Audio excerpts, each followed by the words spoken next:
ನನ್ನ ಹೆಸರು ಸುಚಾರಿತಾ ಸಹಾರಾಜ್. ಇದು ನನ್ನ ಫಸ್ಟ್ ಮೂವಿ ಅಂದಿದ ತಕ್ಷಣ ಯೂಶಲಿ ಅದೊಂದು ಟೆನ್ಷನ್ ಖಂಡಿತವಾಗ್ಲೂ ಇರುತ್ತೆ. ನಾನೆಲ್ಲ ಕೇಳ್ತಾ ಇದ್ರೆ ಹೇಗೆ ಅನ್ನಿಸ್ತಿದೆ, ಫಸ್ಟ್ ಸಾಂಗ್ ಬರ್ತಿದೆ ಅಂತ.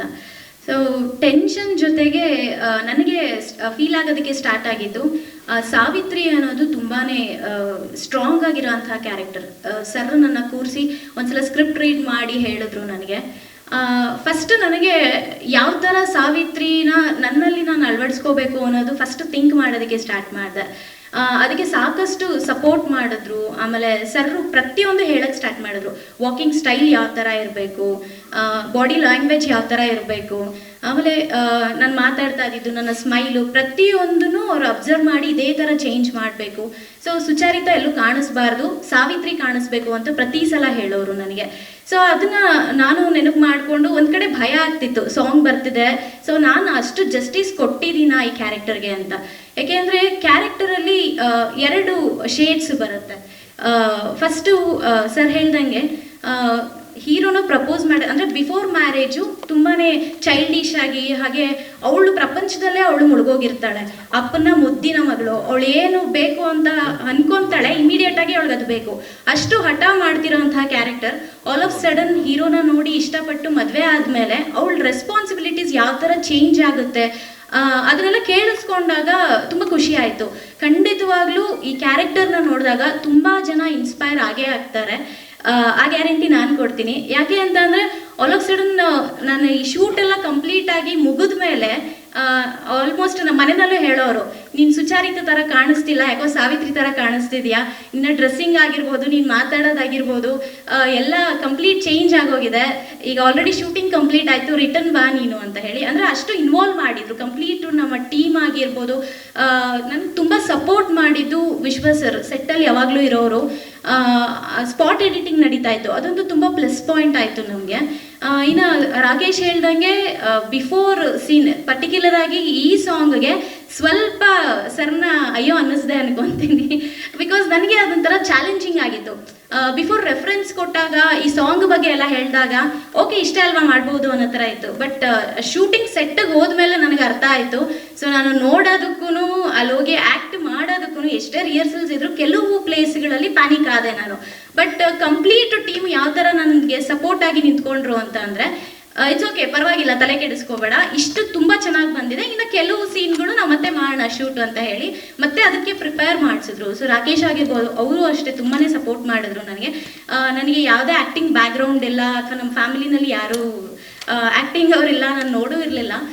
ಈ ಕ್ಯಾರೆಕ್ಟರ್ಗೆ ನನ್ನ ಸೆಲೆಕ್ಟ್ ಮಾಡಿದ ತಕ್ಷಣ ನನಗೆ ರೆಸ್ಪಾನ್ಸಿಬಿಲಿಟಿ ಜಾಸ್ತಿ ಆಯಿತು. ಏನೋ ಆಪರ್ಚುನಿಟಿ ಸಿಕ್ಕಿದೆ, ಹೆಂಗೋ ಹೋಗೋಣ ಅನ್ನೋ ಥರ ನನ್ನ ತಲೆನಲ್ಲಿ ಇರಲಿಲ್ಲ. ನಮ್ಮ ಡ್ಯಾಡಿ ಕೂಡ ಮನೆಯಲ್ಲಿ ಅದನ್ನೇ ಹೇಳ್ತಿದ್ರು, ಎಲ್ಲರಿಗೂ ಬರೋದಿಲ್ಲ ಮಗಳ ಈ ಆಪರ್ಚುನಿಟಿ, ಬಂದಾಗ ನೀನು 100% ಎಫರ್ಟ್ ನೀನು ಹಾಕು, ಆಮೇಲೆ ಡೆಫಿನೆಟ್ ಆಗಿ ರಿಸಲ್ಟ್ಸ್ ಬರುತ್ತೆ ಅಂತ. ಸೊ ಸಾಂಗ್ ರಿಲೀಸ್ ಆದಾಗ ನನಗೆ ಸೋಷಿಯಲ್ ಮೀಡಿಯಾನಲ್ಲಿ ಸಾಕಷ್ಟು ಜನ DMs ಮಾಡಿದ್ರು. ನನಗೆ ಗೊತ್ತಿರೋರು, ಅಂದರೆ ತುಂಬ ಹಳೆ ಕಾಂಟ್ಯಾಕ್ಟ್ಸ್ ಇರೋರೆಲ್ಲ ಕಾಲ್ ಮಾಡೋದಕ್ಕೆ ಸ್ಟಾರ್ಟ್ ಮಾಡಿದ್ರು. ಅವ್ರ ಹತ್ರ ಬರ್ತಾ ಇದ್ದಿದ್ದು ರೆಸ್ಪಾನ್ಸು, ರಿಯಾಕ್ಷನ್ ಎಲ್ಲ ಕೇಳಿ ತುಂಬಾ ಖುಷಿ ಆಯಿತು. ಆಮೇಲೆ ಸಾಂಗ್ ನೋಡಿದಾಗ ಅವಾಗ ಅನ್ನಿಸ್ತು ಸಾವಿತ್ರಿ ಕ್ಯಾರೆಕ್ಟರ್ಗೆ ಎಲ್ಲೋ ಒಂದು ಕಡೆ ನಮ್ಮ ಸರ್ ಹೇಳ್ತಿದ್ರಲ್ಲ, ಆದಷ್ಟು ನನ್ನ ಕೈಯಲ್ಲಿ ಆದಷ್ಟು ನಾನು ಜಸ್ಟಿಸ್ನ ಕೊಟ್ಟಿದ್ದೀನಿ ಅಂತ ಹೇಳಿ. ನೀವು ನೋಡಿದ್ದೀರಾ. ಸೊ ನಿಮ್ಮ ಸಪೋರ್ಟ್ ಕೂಡ ಯಾವಾಗಲೂ ನಮ್ಮ ಮೇಲೆ ಇರಲೇಬೇಕು. ಟೀಸರ್ ಲಾಂಚ್ ಆದಾಗಲೂ ಅಷ್ಟೇ ಮೀಡಿಯಾ ಥ್ರೂನೇ ತುಂಬ ಜನಕ್ಕೆ ರೀಚ್ ಆಯಿತು, ತುಂಬ ಜನ ಕಾಲ್ ಮಾಡಿ ಕೇಳ್ತಾ ಇದ್ರು. ಸೊ ಈ ಸಾಂಗ್ನ ಕೂಡ ಅಷ್ಟೇ ನಿಮ್ಮ ಸಪೋರ್ಟಿಂದ ಆದಷ್ಟು ಎಲ್ಲರಿಗೂ ರೀಚ್ ಮಾಡಿ. Thank you so much. Tumakuru sir.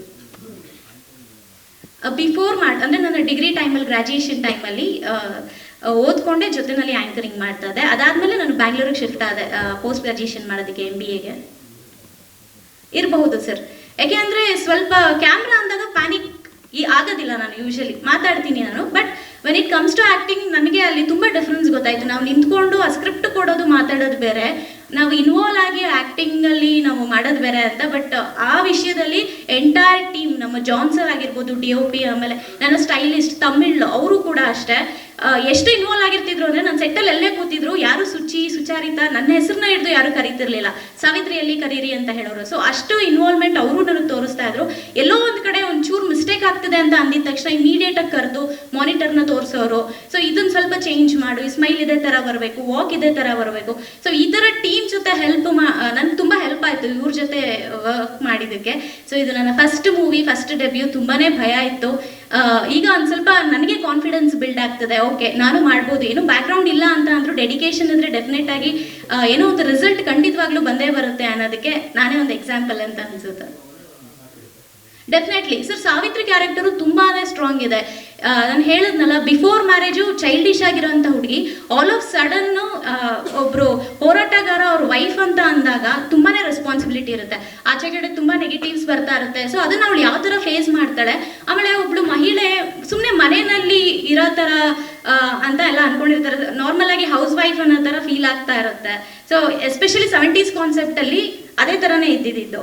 So ಇವಳು ಯಾವ ಥರ ಸಪೋರ್ಟ್ ಮಾಡ್ತಾಳೆ, ಗಂಡನಿಗೆ ಯಾವ ಥರ ಬೆನ್ನೆಲುಬಾಗಿ ನಿಂತ್ಕೊತಾಳೆ. ಆಮೇಲೆ ಪರ್ಟಿಕ್ಯುಲರ್ ಸಿಚುಯೇಷನ್ ಬರುತ್ತೆ. ನಾವು ಶೂಟ್ ಮಾಡಬೇಕಾದ್ರೂ ಅಷ್ಟೇ, ನಮ್ಮ ಸುತ್ತಮುತ್ತ ಯಾರ್ಯಾರಿದ್ರು ಆಡಿಯನ್ಸ್ ಅಲ್ಲಿದ್ದವರು, when it comes to song ಆಗಿರ್ಬೋದು, ಇನ್ನೊಂದು ಡೆತ್ ಸೀನ್ ಅಲ್ಲ ಸರ್, ಹೇಗೆ ಅಂತಂದರೆ ನನ್ನ ಸ್ವಲ್ಪ ಅಳಿಸೋದು ಕಷ್ಟ. ನಮ್ಮ ಡೈರೆಕ್ಟರ್ ಸರ್ ಗೊತ್ತು ಅದು. ಏನು ಬೇಕಾದರೂ ಹೇಳ್ಕೊಟ್ರೆ ಇಮಿಡಿಯೇಟ್ ಆಗಿ ತೊಗೊತಾಳೆ.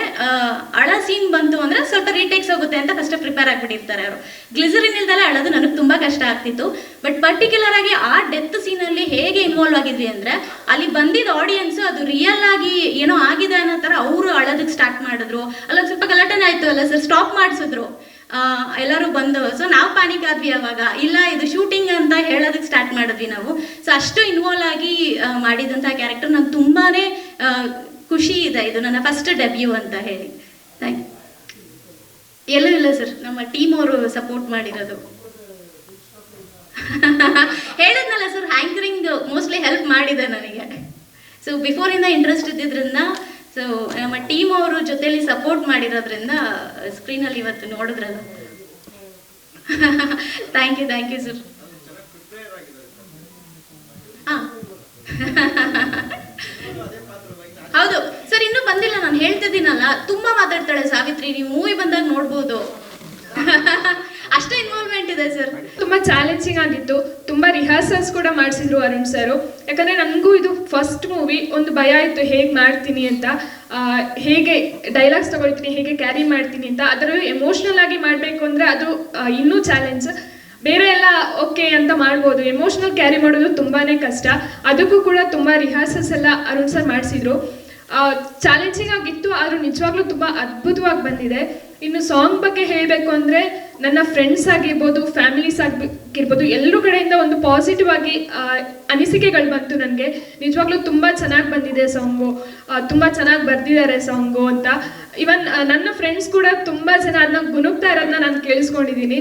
ತುಂಬ ಜನ ರೀಲ್ಸ್ ಮಾಡಿದ್ದಾರೆ. ಹಾಗೆ 200 ಮಿಲಿಯನ್ ವ್ಯೂಸ್ ಹೋಗಿದೆ. ಅದು ಒಂಥರ ನಾವೊಂಥರ ಅರ್ಧ ಗೆದ್ದಿರೋ ಥರನೇ ಫೀಲ್ ಆಗುತ್ತೆ.